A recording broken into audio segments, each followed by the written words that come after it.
لبيك اللهم لبيك لبيك لا شريك لك لبيك إن الحمد والنعمة لك والملك لا شريك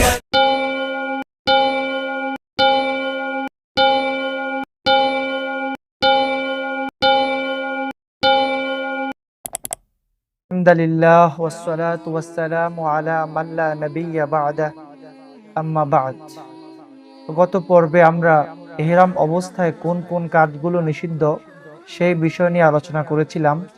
আজকের এই নতুন পর্বে আমরা ওমরার পদ্ধতি নিয়ে আলোচনা করব। ওমরার পদ্ধতি নিয়ে আলোচনা করতে হলে প্রথমেই আমরা জানব ওমরার মধ্যে ফরজ দুইটি। ওমরার মধ্যে ফরজ দুইটি। এক নম্বর হচ্ছে ওমরার ইহরাম বাঁধা, অর্থাৎ ওমরার নিয়তে তালবিয়া পড়া। দুই নম্বর বাইতুল্লাহ শরীফের তাওয়াফ করা।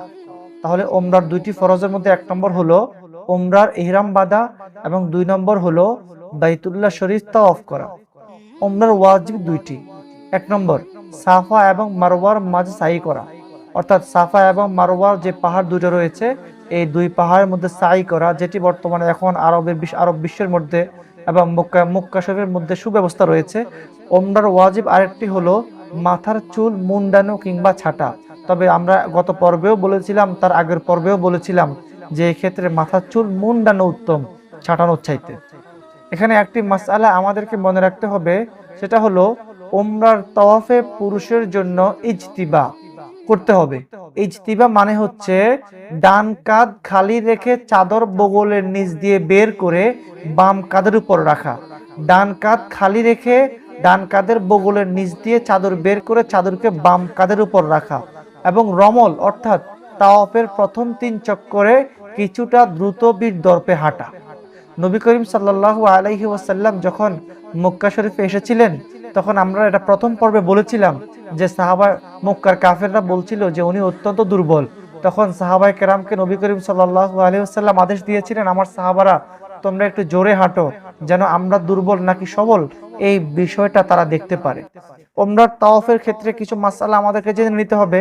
এক নম্বর মাসআলা হলো যে তাওয়াফের পর সাই আছে সেই তাওয়াফের প্রথম 3 চক্করে রমল অর্থাৎ দর্পে কাঁধ হেলিয়ে কিছুটা দ্রুত বেগে চলা সুন্নত। তদ্রূপ পুরো তাওয়াফে ইজতিবা ডান কাঁধ খালি করে ডান বগলের নিচ দিয়ে বের করে বাম কাঁধের উপর চাদর পরিধান করা সুন্নতে মুআক্কাদা। তবে এই দুটি শুধু পুরুষদের জন্য সুন্নত, মহিলাদের জন্য নয়। অর্থাৎ যে তাওয়াফের পরে সাই করব আমরা সেই তাওয়াফের প্রথম 3 চক্করেই কেবল রমল করব। রমল মানে হচ্ছে দর্পে কাঁধ হেলিয়ে হাঁটা এবং দ্রুত হাঁটা। এবং আমরা এখানে পুরো তাওয়াফে ইজতিবা করব। ইজতিবা মানে হচ্ছে সোজা অর্থ হচ্ছে ডান কাঁধের উপর দিয়ে কিছু পরা যাবে না, বরং ডান কাঁধের নিচ দিয়ে কাপড়কে পেঁচিয়ে নিয়ে বাম কাঁধের উপর পড়তে হবে। এটা সুন্নতে মুআক্কাদা করতে হবে। 2 নম্বর মাসালা হলো তাওয়াফকারীর সিনা বাইতুল্লাহর দিকে করে তাওয়াফ করা যাবে না। মানে আমরা অনেকে হয়তোবা এই ফজিলতের শিকার হব নিজ থেকে বানিয়ে যে আমি আমার তাওয়াফটা বাইতুল্লাহর দিকে বুক রেখে করব, তাহলে আমার সওয়াবটা সবার চাইতে একটু বেশি হবে। বিষয়টা কিন্তু মোটেই এরকম নয়, বরং তাওয়াফকারীর সিনা বাইতুল্লাহর দিকে করাই যাবে না। এমনকি রুকনে ইয়ামানে স্পর্শ করার সময় কিংবা হজরে আসওয়াদে চুমু দেওয়ার সময় সিনা বাইতুল্লাহর দিকে ঘুরে গেলে যেখান থেকে ঘুরেছে সেখান থেকেই সিনা ঠিক করে আবার তাওয়াফ করা জরুরি। তার মানে সিনাকে বাইতুল্লাহর দিকে রাখা অথবা হজরে আসওয়াদের দিকে রাখা অথবা রুকনে ইয়ামানের দিকে রাখা এটি মোটেও কোনো ফজিলতের বিষয় নয়, বরং এই কাজটা করলে আমাদেরকে আবার যেখানে আমাদের সিনা বরাবর ছিল সেখান থেকে শুরু করতে হবে। আরেকটি মাসালা হলো সকল তাওয়াফের পর 2 রাকাত নফল নামাজ পড়া ওয়াজিব। অর্থাৎ তাওয়াফটা যেই প্রকারের তাওয়াফই হোক সকল তাওয়াফের পর 2 রাকাত নফল নামাজ পড়া ওয়াজিব হবে, চাই তাওয়াফ নফল হোক অথবা চাই তাওয়াফ ফরজ হোক। আর এই 2 রাকাত মাকামে ইব্রাহিমের পিছনে পড়া ভালো। কিন্তু জায়গার সংকুলন যদি না হয় তাহলে আরেকজন ভাইকে ধাক্কা দিয়ে কিংবা ফেলে দিয়ে আমি আল্লাহর সামনে সেজদা অবনত হব, আল্লাহ আমার কাছ থেকে এই নামাজ চায় না।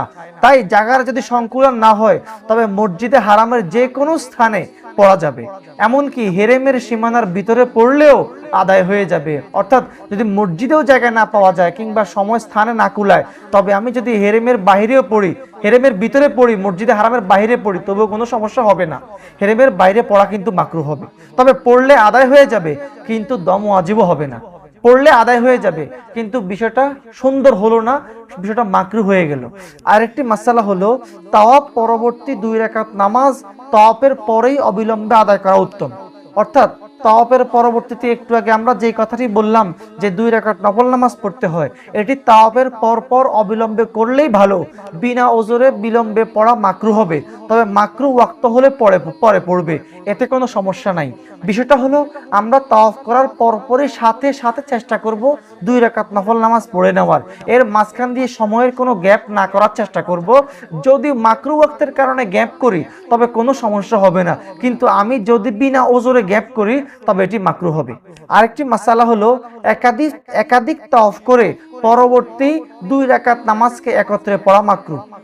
একাধিক তাওয়াফ করার পরে আমি 2 রাকাত করে 4 রাকাত পড়ে নিলাম, এক তাওয়াফের 2 রাকাত, আরেক তাওয়াফের 2 রাকাত, এইভাবে করা মাকরুহ। তবে পূর্বের তাওয়াফের পরের সময় যদি মাকরুহ ওয়াক্ত হয়ে থাকে, তবে একাধিক তাওয়াফের নামাজ একত্রে আদায় করতে কোনো সমস্যা নেই।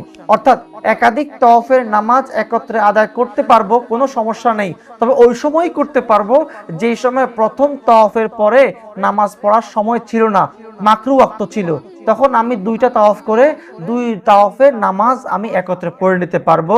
এই হচ্ছে ওমরার কিছু মাসআলা এবং ওমরার কিছু মাসাইল। আল্লাহ রাব্বুল আলামিন আমাদের সবাইকে ওমরার পদ্ধতি এবং ওমরার মাসআলা মাসাইল সম্পর্কে আল্লাহ আমাদেরকে আমল করার তৌফিক দান করুন, এবং আমাদের প্রত্যেককে জীবনের সঞ্চিত সম্পদ থেকে একবার হলেও যেন ওমরা করতে পারি, আল্লাহ সেই তৌফিক দান করুক। আল্লাহ আমাদের প্রত্যেকের জীবনের সকল গুনাহকে মাফ করে দিন। আসসালামু আলাইকুম ওয়া রাহমাতুল্লাহ।